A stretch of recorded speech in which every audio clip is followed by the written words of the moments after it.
Assalamualaikum warahmatullahi wabarakatuh. Perkenalkan, nama saya Malikatun Hasanatil Marwah dengan nomor induk mahasiswa 181221102. Di sini saya ingin menyampaikan materi saya terkait dengan pengembangan potensi siswa SMA. Sebelum itu, ada baiknya kita mengetahui apa sih potensi itu, faktor apa yang menyebabkan potensi itu muncul atau bagaimana. Mari kita simak. Dalam kehidupan atau khususnya dunia pendidikan, itu tujuan dari pembelajaran atau pendidikan di dalam bangku sekolah itu sendiri adalah bagaimana seorang tenaga pendidik atau seorang guru itu mengembangkan potensi dalam diri seorang peserta didik atau siswa, di mana potensi itu sangatlah lazim atau sangatlah sangatlah penting untuk kehidupan siswa kedepannya.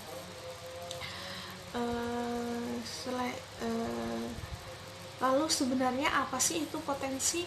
Potensi itu adalah kecakapan ataupun kemampuan dalam diri peserta didik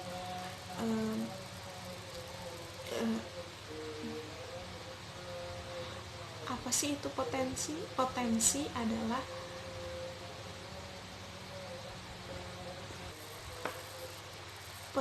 adalah kemampuan atau kecakapan seseorang atau peserta didik dalam kehidupannya, di mana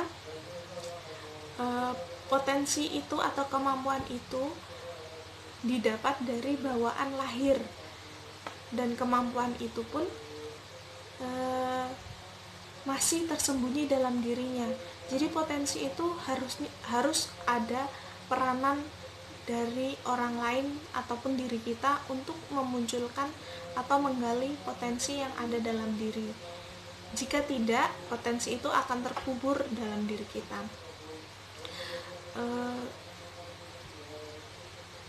Lalu orang hidup di dunia itu apakah memiliki potensi? Iya, jawabannya.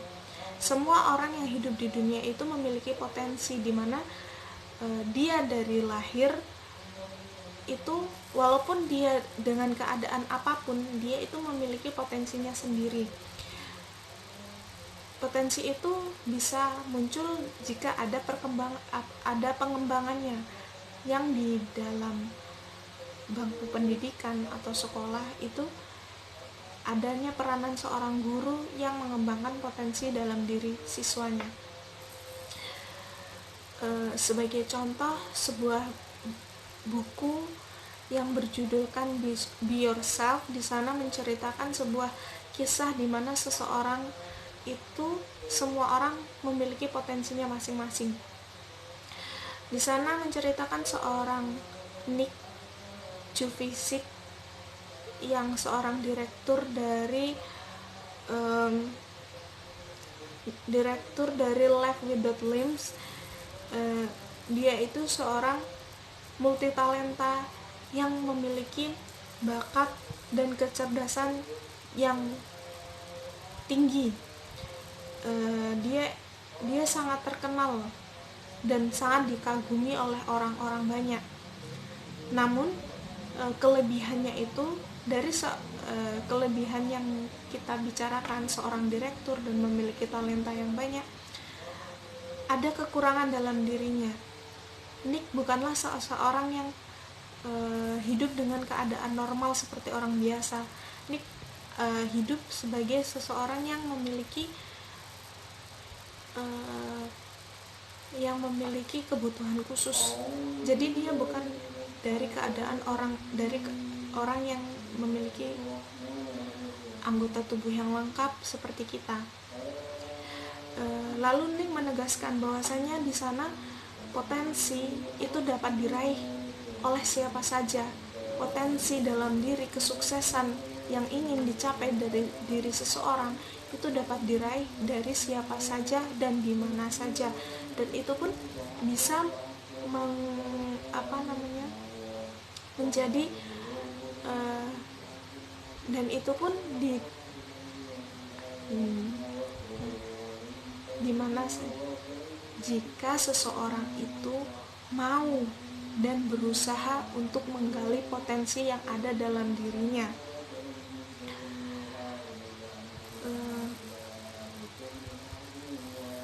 Nick juga dulu Nick bukanlah seseorang yang seperti kita lihat saat ini atau kita baca dari buku Be Yourself karangan Lulu Kemaludin itu. Dia adalah seseorang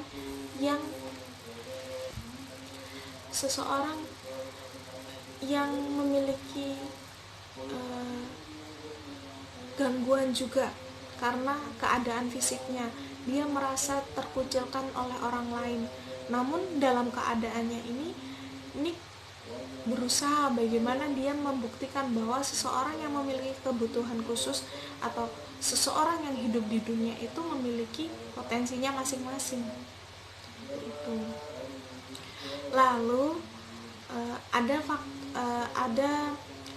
beberapa perkembangan dalam potensi. Yang pertama adalah potensi fisik yang berkaitan dengan fungsi motorik, kecakapan motorik, kesehatan tubuh, lalu kekuatan tubuh serta ketahanan tubuh itu masuk dalam perkembangan potensi fisik, yang dimana kita bisa lihat dari seorang olahragawan, dia memiliki kesehatan tubuh yang baik serta ketahanan dan kekuatan tubuh yang baik. Lalu yang kedua ada potensi psikologis, yang dimana potensi ini hadir dari sebuah kecerdasan, bakat dan kreativitas, dimana seseorang ini hadir memiliki kemampuan dan kecerdasan yang dapat diasah dan dapat menjadi potensi dalam dirinya. Seperti halnya seorang seniman atau seorang pelukis lah, contoh mudahnya. Dia memiliki kreativitas yang tinggi dan itu dikembangkan menjadi potensi dalam dirinya. Lalu selanjutnya ada beberapa faktor, ada 2 faktor yang mempengaruhi potensi siswa. Yang pertama adalah faktor dari dalam atau faktor internal, yang kedua adalah faktor eksternal. Yang pertama, faktor internal itu bisa berupa dengan adanya keturunan dari keluarga atau genetika dari keluarga. Jadi potensi itu hadir ketika seseorang memiliki garis keturunan, misalkan seorang penyanyi, dia memiliki suara bagus yang keturunan dari orang tuanya. Ada juga seorang atlet, dia bisa menjadi seorang olahragawan atau atlet itu akibat dari sebelumnya orang tuanya seorang atlet atau kakeknya seorang atlet. Nah itu faktor yang mempengaruhi dari dalam. Sedangkan faktor yang mempengaruhi dari luar itu faktor dalam rumah tangga, yang mana seorang anak lahir bertumbuh kembang dan dalam lingkungan rumah tangga. Di sini contohnya lebih mudahnya, misalkan seorang dai, dia dididik dari lingkungan yang islami, dia hidup di pesantren, dari orang tua dia dimasukkan ke pesantren, lalu setelah lulus dari pesantren dia menjadi seorang dai. Itu dari faktor dari luar, tidak ada keturunan dari keluarganya. Lalu masuk bagaimana cara kita mengembangkan potensi dalam diri. Ada dalam gambar itu, yang pertama adalah membangun visi hidup. Bagaimana seorang guru, di sini keadaannya seorang tenaga pendidik, karena kita terkait dengan judul kita adalah pengembangan potensi siswa SMA. Seorang guru bagaimana dia mengarahkan atau menjelaskan atau menentukan tujuan, mengarahkan tujuan hidup seorang siswa akan kemana. Kita bisa menanyakannya, atau kita bisa mengobservasi atau mengayak dengan memberikan kegiatan-kegiatan, lalu kita bertanya, kamu mau kemana, arah kamu ke depannya, di masa depan kamu ingin menjadi apa, atau keberhasilan yang dianggap kesuksesan baginya itu yang seperti apa. Kita bisa mengarahkannya. Dan tujuan dari visi hidup ini adalah untuk menumbuhkan rasa syukur dan menentukan tujuan hidup. Jadi ketika seseorang itu bisa melampaui, bisa menentukan kehidupannya atau bisa menentukan tujuan hidupnya, dia akan lebih mudah untuk mengembangkan potensinya. Lalu yang kedua, membangun pola pikir positif. Jadi pola pikir positif itu sangatlah penting. Karena apa? Ketika seseorang ingin melangkah, ingin maju ke depan, apabila dia memiliki pikiran yang negatif, maka dia tidak akan sampai untuk maju ke depan. Dia akan tetap berdiri tegak di tempatnya. Jadi seorang guru bagaimana dia membangun pikiran positif seorang siswa. Tujuan pikiran positif itu adalah untuk selalu yakin akan melangkah ke depannya, bersabar apabila belum mendapatkan kesempatan, dan selalu berpikir positif setiap saat. Jadi setiap saat dia itu untuk berpikir positif, ini ada kaitannya, ini ada keberkahannya, ini ada itu, seperti itu. Lalu yang ketiga, guru membangun kekuatan akhlak. Akhlak itu sangat penting. Karena apa? Seseorang hidup itu jika akhlaknya baik, maka kepribadiannya akan baik. Akhlak itu mencerminkan kehidupan seseorang. Jika kita lihat ke arah lingkungan sekitar atau masyarakat akan memilih seseorang yang memiliki kecerdasan dan akhlak yang baik, berbudi luhur tinggi, sopan santun, lalu peduli dengan sesama. Itu sangat penting karena ketika kita peduli dengan sesama, maka kita akan lebih memandang, tidak semua itu keadaannya tinggi. Kita harus melihat yang ada di bawah, dan kita berpacu untuk menjadi yang di atas, seperti itu. Lalu yang keempat adalah membangun ketangguhan. Setelah kita memiliki akhlak yang baik, lalu kita memiliki ketangguhan yang tinggi, di mana seseorang itu akan fokus. Jika kita memiliki satu keinginan atau satu tujuan, arah kemana kita akan pergi di masa depan, kita ingin menjadi apa.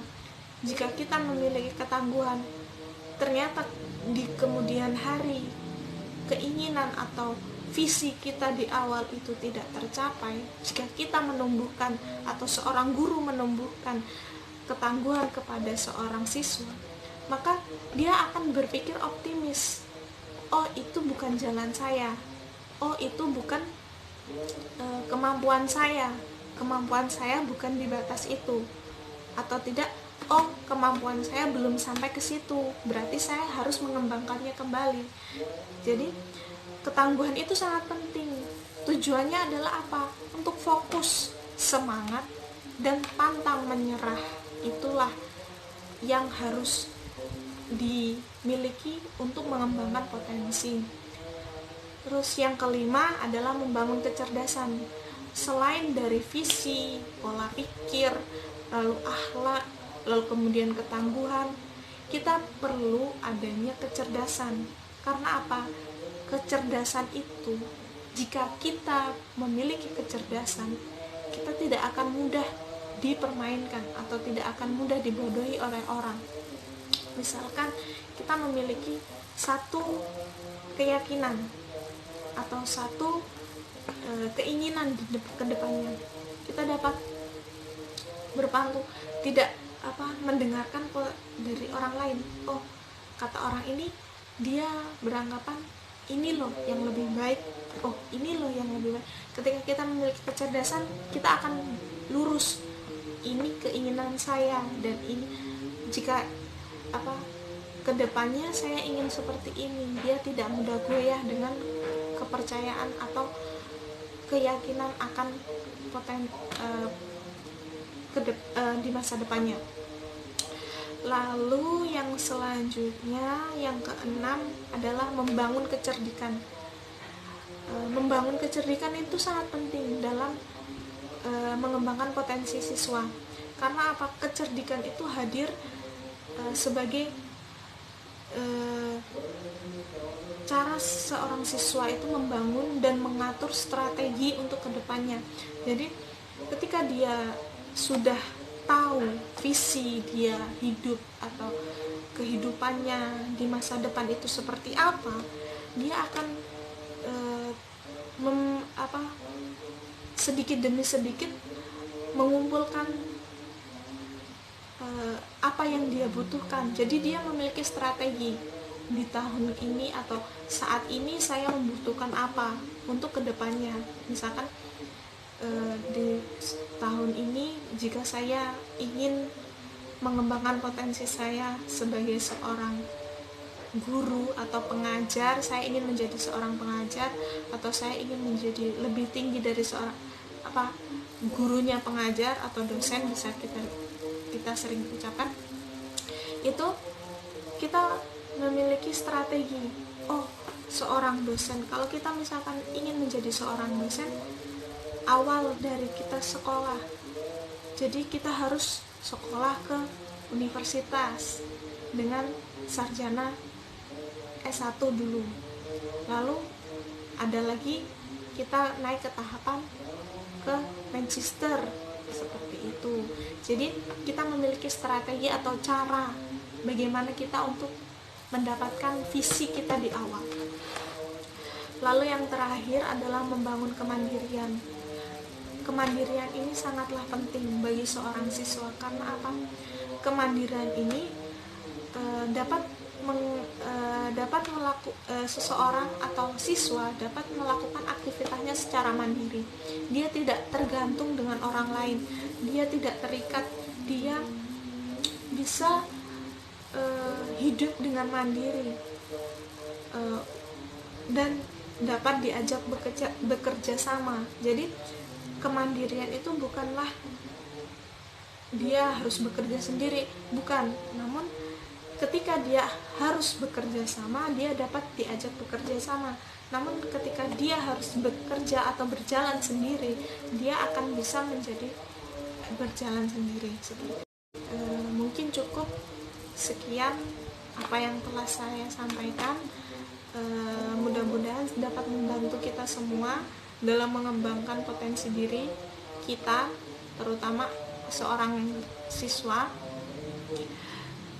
Mudah-mudahan menjadi manfaat. Billahi taufiq wal hidayah. Wassalamualaikum warahmatullahi wabarakatuh.